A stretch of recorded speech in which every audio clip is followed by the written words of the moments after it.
and poor. She should sit down and learn well. So when you are chewing and you are pouring, you have your facts. Okay? FM 92.3. We're a cabinet minister. How are you? We're cabinet minister and we swear. But wait. She's pouring. No, the other to be a minister. I remember for 4 times when you said, when going on special assistant, you for time. Go for time near you for papa. That's right. And go for time, one of special assistant, Ponyano, and I'm not cabinet ministers. The way by eco cabinet, no go to Niama. And dear Beno, and to one over I didn't wait my. And she's pouring. Yeah, ministry be very vacant. The Pamami, we could now say, one fan Canadian. Why the other down where the can. Yeah, the ministry papa back with our can who. Sankro for way more early do your mind. Na better no man to make on him. John Mama Bano Coco Fat and Gusi be say Baba ministers. Ayabeka.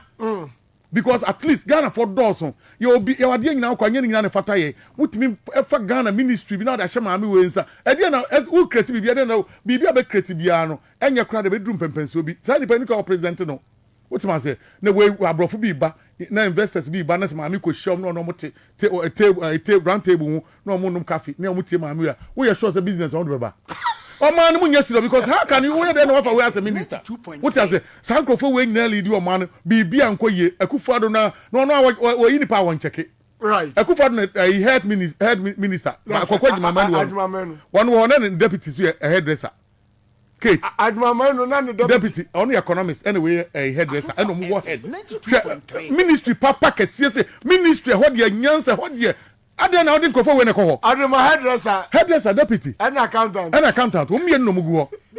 What to an out Junior Yaman won't tell you. What a ministry be on my and Kophobia is on the go. As I was a be or the dear grow.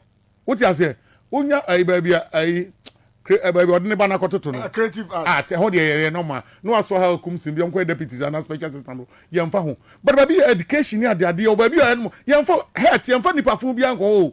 Translation a time. That's right. Go for Baba print on mama time. Now young Kofani push on the show. Who can make sure say what the line me la now the wet man now and yama what I say now when him the to say abroad crash how on me feel say no go for hairdresser as a deputy minister not a head ministry no what this so many years not to them a better no man to back on him meaning say this bar sa niam we do omunye what I say and there was some year there say na me dia me say ka we twa so papa na be fa say nkura say minister the building we am show be would have be say minister say abugina pomo Kofotam, the special assistant, they won't get it. That's right. They are now cabinet minister taking decisions. Who can say, I be a John Janaport if you are any, when you are unqualified, bra. Somebody be away, environment war. Then name the away. Now we are not Gabi. Was over here law school, Michelle on the Gabi, who did Gabi, oh, Medina Court. Now you go for a power. Any foreman, yes, a money minister, no deputy chief of staff. And I'm saying, nya kwa Michelle Medina Court me madam for me no court no opposite e mbo ne court na kono no bibi kakra me ne bon komo a chese those me na e wo court gelegon ho sa onni want to share say e ye de ne deputy chief of staff enya hwe e ho didi obi na say fofi anto atata odware amamu ye to no ma say oye cabinet minister. That's right. It me jam yenu mi ensa man hwenkro wo de hwenkro for no wi no ala ne omo Akufo-Addo ministers no etina wo brem ala nche matemo nye yi meet ya ekoi me pe me nyansa wo de ode baba bia nyansa ni bia nche nanim enti be de kra na yetimi atena se abopam na yi wo no mbo po ni nyina ankoyi enti be de na wo nim nyansa ba wo de just maja lanche matene ha wakum se mu na cabinet meeting ala be de wo twa ho se na yeye what ma say ba bi akọ hye no ye hwe nyeye enti ahwe nyina e be bon what ma say Kojo Yeboah and I will tell them live on the radio on 92.3. How about technology and country but Tama West and our come to 19 second gates.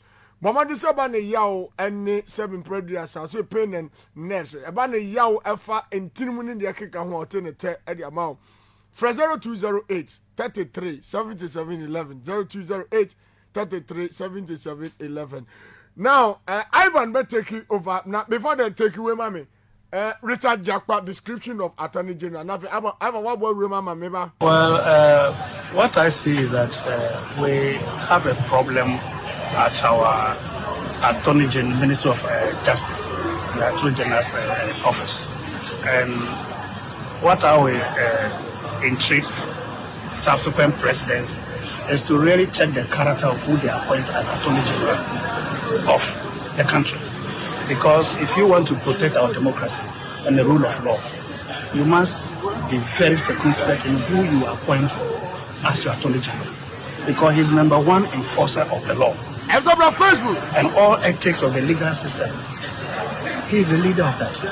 So if you appoint a crooked person, a rogue who doesn't play by the rules, a gangster, and he comes and take that position, then you can be rest assured that innocent people, men of integrity, will all be sent to jail.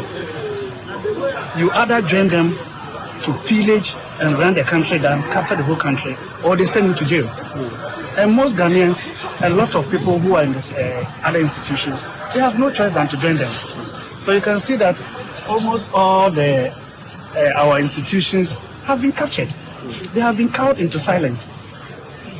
We only have a few men of integrity who are still in the state institutions, who are still trying to hold the rule of law and to protect this nascent democracy of ours. But if it were left to these people in government, there will be nothing there for Ghanaians. So it's very, very important that when it is time for us to go and vote on December 7th, Ghanaians who want to protect this democracy and want to give the third independence to Ghana. And I always say we need to fight for a third independence because the first independence was secured by Kwame. And the second independence was secured by the late Lieutenant General John Rawlings. And we are now going for our third independence. And that must be done by John Dramani Mahama. And we need Ghanaians to support him in that. Because we need to give this country independence. The country has been run down. We have very few men of integrity still in the judicial. So we need to rescue this country. This country needs independence.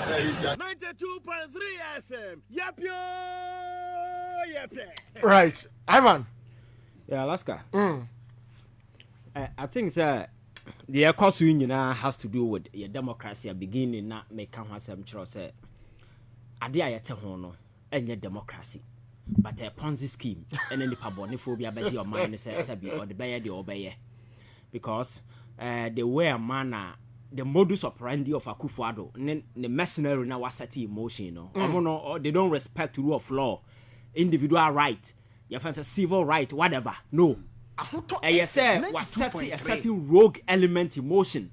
And the episode more achieve, whichever means possible be achieve, that's exactly what they are doing.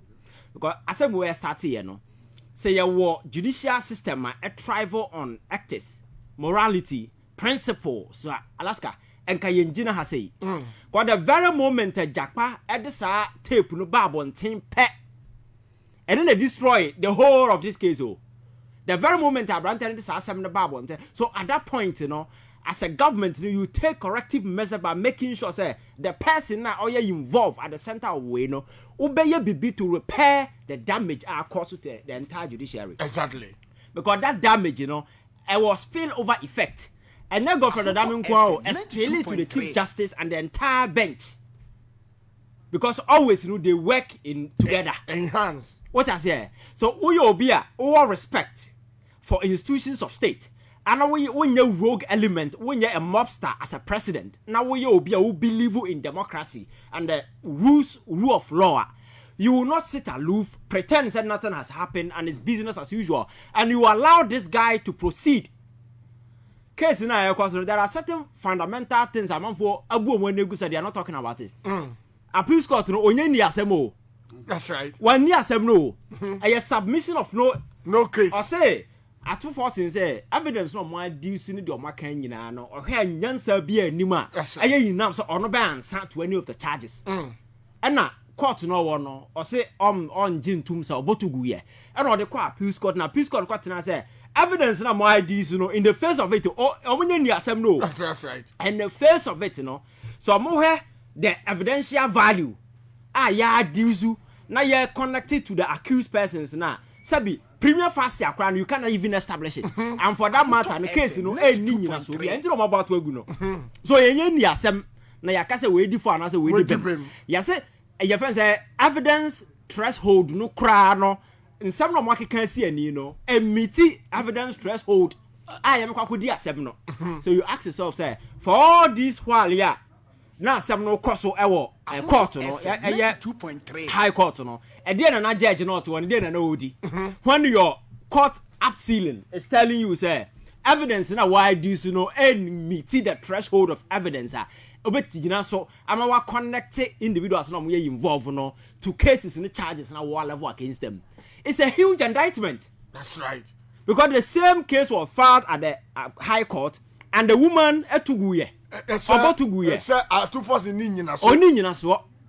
And you see, memaka say I'm for accountability. Sure. That we are John Mahama now don't sabo man sikama umoro so you must be held responsible and accountable. So when we Professor Nanaje, when we Akufo-Addo, when we Hwan, because that is the only way we can protect the infrastructure of our democracy. And you know me, I'm always for say it doesn't matter. Say nipa no de oye so den sabo man sikama Alaska yeni ni Ato Forson enso nchen Ghana mra. But the fact is say nipa no so form mra. You don't have to by force am do batum. That's right. Because asem way am hu ni say no the whole thing was concluded somewhere 2019 because most say 2017 and almost say some year this investigate by 2019 they were done. By that time no ngombe team dey na court. But enam say ye level 7 by the gentleman became very vocal. Okay. Standing against government. Okay, budget approval be a course so I didn't send by at that point and the decision was made say akwa we crawl hard in the do yenye yam fantum. And Japan's his earlier statement, you know, affirms this stance. That's right. Because president Akache say omumbe on the finance minister say omum fantum. Why? Because he was causing a lot of wreckage to the agenda. But the judicial system, no, and your bonafide property, you can wait me spend it for a political capital. But my culture say, yeah, baby, here in Alaska, yeah, legislature, no, and the because of the partisan politics or more, but your parliament are an extension of political party offices where people go to debate party. The interest of Ghana and Ankasano is not at the heart of parliamentary business no more.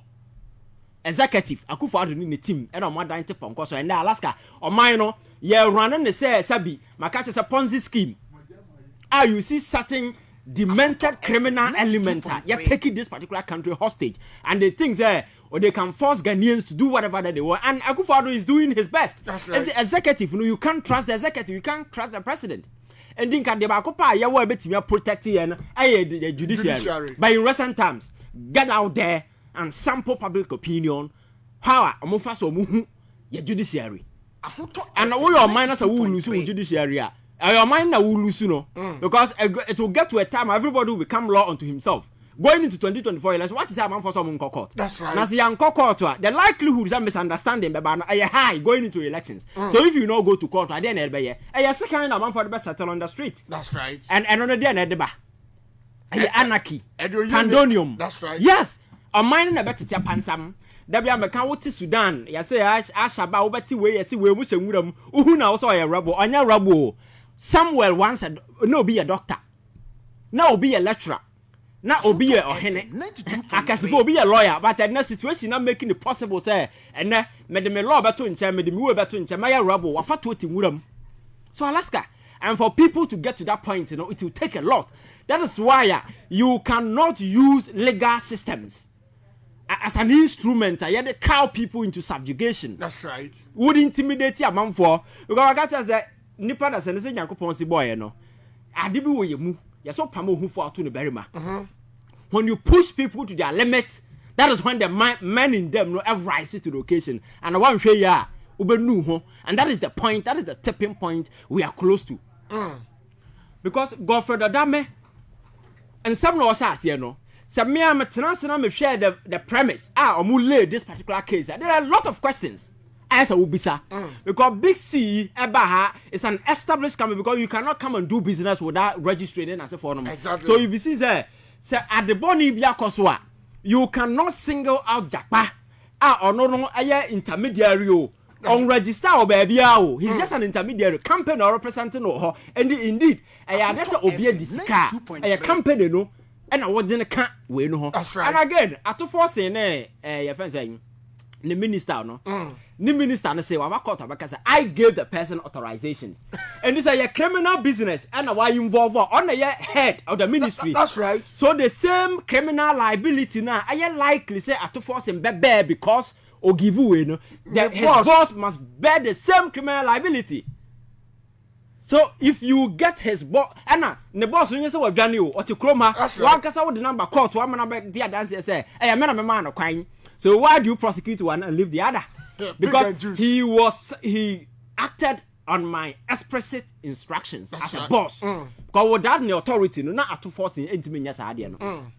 So I said that way in the Alaska, who had some more clearly you see said this is a typical political witch hunting. That's right. I am fat nipano. Na yenchiro mu nyansa but Alaska yemfa judicial system enchire nipa nyansa in a civilized political democratic dispensation, because these are the very institutions that mine hang on the very moment a foundation be shaky, no public trust and confidence be shaky, no you lose the country. And that is the point we are getting to now. It's good to say and the appeals court atena sia who said some my cause nsem hunu na wa torpedo. So going forward, you know, there is no way a court or a lower court or court and akwaya de bia. And wakaso obeko appeals court. Obesili appeal. That's right. Oh, na so when I can say any idiot can go to court. But Alaska, so we court, you know. Now one premise will case on something substantial. Now basing on some of these unwitty accusations. Your friend saying tainted with some partisan kind of way. And clearly we don't see any element of criminality be any panaye. Because some and again, Adia Brante way in the future he's a possible candidate for jail. I Godfred Odame. Because Kojo Yeboah can say me very, very important. At some point, who say Obi Oha one in the Benya Sem and yes or default. But Obi Oha back and forth me court me ban as for pem no try no yen settle case, you know, I'll pay and then we go away. That's right. So the very moment a man for bet take plead or guilty plead, you know, Obi Oha na in settlement instances, you know, Obi Oha only for but Obi Oha me a Vodafone. Me company reputation ehia so man 47 me no be twe wo court a ba affect me ebia me shares ne me stock na say for enti me pass em bia enye say me di for ba sam ne yentwa so. That's right. That is what this company opted to do by paying 2.3 million to Ghana. Attorney General say onye and then who kofia with 0 92.3 and then no who kofia with 0 with a battered reputation. That's right. Eti what can I say? And this year, because Obi cause financial loss to the state here. So when cause you are foolishly causing financial loss to the state. Oh yes, that is how your description. Alaska, willfully causing you are foolishly causing financial loss to the because you knew that as I'm now going a political way and you thought say judges, you know, you can use them as an instrument to prosecute your evil political agenda. And at some point, you know, Japa SPL beans into everything. Agenda ni na say abra Japa. I came here and told you say because right. Of Asama Japa, we can issue a good because you can't go ahead to prosecute. You stated here. Yes. But the very moment that Japa the case in the Babontinana, the whole plan fall here. Because going forward, no, will be a strategical thinking writer. You can proceed with whatever agenda. And into this appeals court had no other option than to kill the matter. That's right. And it cannot proceed to any logical conclusion. In that diabolic sense, and at some point, you had a chance. Sanka obe Jessica, nanka mine Jessica. Now so when ye over prosecute ni pano. Now in the end, no, akwa jiegu. Nothing is coming out. Alaska. And our reputation, so no, is on the line. And again, ma me ya ote case issue na aye back and forth. Aye this submission of no case got to anima or botu asem na ordina abeye gather a lot of public attention. I will be our impression if any new baby no na Chief Justice akofa pen ni paper throw ni diagu paper so say me promote to Supreme Court. See Alaska, politics na yeah no. Se nyansa nka the last time me catch us say Alaska, what the 2 me show been sir? It's not about school. Waiting ya kofa legon awe. Amen. Every morning bia ebe opa yemfanya bibiduro ma unim nyansa. Yes. Legon. Opa me yemfa hono dokono ma wa no pa bia na di unim nyansa. Because Alaska, you see in leadership and governance space, you know, you are not just dealing with your friends saying policies and will. You're also dealing with the emotions and the way and manner citizens are related to institutions of state. Exactly. So in a heated environment, the very moment you may have genuine reason and I said genuine justification why that woman has to be promoted to the Supreme Court, but because of the you have to make it penned. At the very moment, whether you like it or not, people will read meaning. So you are trying to tell us that the assembly no, you see, that might not be her intention. That's right. But when it comes out, you cannot control what people will perceive it. And as a sensible person, you don't create such a room for people to speculate. When I catch say politics a thrive on perception. And now sorry na yeka se wakofo obi yira o. Nyankopon ni makoma mi se me dem mfa obi yira. O bodam politics ni so for obi yira. Chirem sa won fa obi yira. Na no kra bia won bia ma na mra bonte anya sa obi kwakọ gina so ato abati yawo. So politics thrive on perception. You can't delect you have a perception from politics. Na sa nema we nyina ekoso hover around and Alaska in the past you who dey see okrom ha. That's right. A man for trust in this institution and then Oko judicial room says ya Akufo Addo ba na anu adayi hwe nipa wo sumo mu do makoku Supreme Court hwe nipa and it will interest you to know say on your president in recent time appointed more judges than any person in the history of this Fourth Republic. Exactly. By convention, you know, your Supreme Court you go beyond 14 I say you twam 15 to abeka we your 17 and am made 5 good papers so and you have got 21. At the time, my menusu couple say end 20. Now this number we are count. Na 20 no kran yansa be na wom. That's right. Supreme Court is not about sisa man for kogu you and then Biden.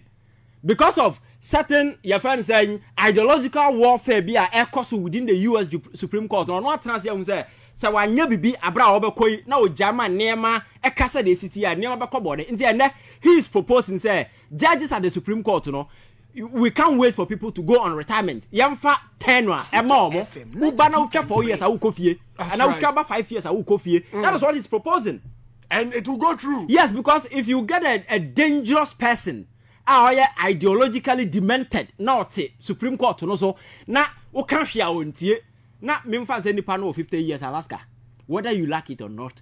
You have to wait till the person goes on retirement. Yes. So we see anya na ka bia nkobo na nkunu dia Alaska otiso akofem so obekọ retirement. What asem na make no. Entino you cannot. And going forward, we need to do those things. Yes, emrabi anu constitutional framers no am fam ran to say chin appointee we ye jai. Say US anet here. The last time I was telling you, a US by conventional, it's not by law because of all kind. I want amendment, first amendment, second amendment, third amendment, fourth amendment. Saakona. A bien who I put to ceiling on the US Supreme Court. But by convention since 1868, over about 200 years in here, or bien who I will go beyond your friend saying 10. 9 plus 8. 9 plus 8. 9 plus 1. 9 plus 1. So I Chief Justice in here 1 and 8 other. Your friend said the Judicial Act 1868. A woman said always we have one Supreme Court, your friend said 1 Chief Justice and 8 other judges. That's right. You can go beyond. America kakrakayo. Yeah, man for Uko State, almost Supreme Court, but it doesn't change the fact to say at the US, whichever way you look at it, judges in saying that yeah. And I heard Chief Justice telling us, a new man bench doors na judges in Alaska. We've had instances in this country. Bench na Chief Justice Omusano, a Birimba lower court be the assem. It's true. A Birimba High Court, a Birimba Appeals Court, but now why busy Supreme Court about assess over be the assem. High Court, you were over 123 judges and the Gusu. And now Appeals Court, no more nationwide. Mammy by ya were come from we now by crack. Until recently, no, so maybe more Kotana Kumasi, Bimba Kotamale, Bimako way. But now they had a nationwide, and some warrior no, it doesn't support a Semna Wokano. The warrior doesn't support. Got Uhuna Chiro, judges no so. I see no more. But Omoye freer to the stand, say, Birma able to come 2 steps lower to sit. Ebediasem. Now I am busy also busy from. And in Semna Yakana, because Alaska, say you do a point. That's a public trust. Any institution na be say wa by mu to me to use the court to persecute, not to prosecute. To persecute your political opponent. Everybody do know. Everybody an instrument of terror. Right. I'll bet me I use it to terrorize people. And at the end of the day, people will lose trust and everybody will come law unto themselves. They do what? Young cocoa to a man for the second now to the best issue. Because when you saw cocoa to own justice. But the whole essence of establishing justice in as for a day, Sabia independence. I say justice, dispensing justice, the single essence I womb. And they say the whole society together. Exactly. And the woman ruling, not disintegrated society. You should check yourself. 92.3. So sometimes it is not always about evidence before us. Evidence, ruling if you man a baby or minor toma we and that ruling. What has happened American? That's right. So you must be very cautious. So it must defy logic. Alaska, and exactly. Common sense. You need to read the pulse of the country, read the emotions, the mood of the country. Not what just opposed to and no. Against the Ekokoso and son, I want making sure that at the end of the people will uphold it. So my catcher say justice dispensation, I say justice delivery. No? It is not about some cover pongo show now to court now. I say when I could use school, now really know. It also include people accepting what you're giving out. Right. And my justice delivery no edimu. Now you who said me say Akufo-Addo the Alaska or your mamboya for. Say Ghana for am pekwan bi so anso no tata manemra anso mananko. And not one free Ghana for Tirisua. Yet, Tiano man with Jatum. And we see Ghana for Sabas, every single Ghanaian here medal to have been able to live peacefully under this person. Because he's a careless, reckless old man. Careless? Very careless, very reckless. Shame fan and also now among food. Now we said Nama is you Ghana high or president or you're responsible one guy who never wear right. Because some of the decisions are such that as a president you can just sit and torpedo it. For instance, Senate building year 30. So we have discussions and that building on radio. Alaska. I just obey trust like was saying Israel, one of the greatest ally US. Everything US for externally, per country back on build the biggest ammunition stock. Power, Middle East, Israel. Israel, the all year because US support. Alaska. Joe Biden really moved who's going into elections. Said the amount for, I don't know, I'm amount for another the name Mexico. Or did one chase or supporting boom boom boom. Alaska, Obelusu elections. Offer a parocat and said the Ecos Romo Modena on CZ fire.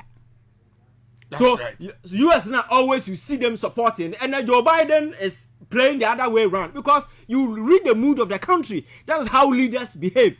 Now where there as some number Ghana for a kind of that is what I'm telling you. He's not a leader. Right. Alaska, and we cannot sit in our country. Yebenya a certain demented rogue element. Our holding the nation at a gunpoint. Forcing us to finance their delusions and then as for them. We can't do that. We need to liberate this country. And I say, Ivan Che innocent and I will tell them. Nah, it's either end people live in peace or you go in pieces. Yet to about the mama the shamunsa. So the fact and they say do so. Yes, I agree. Yet to about the mama quietly.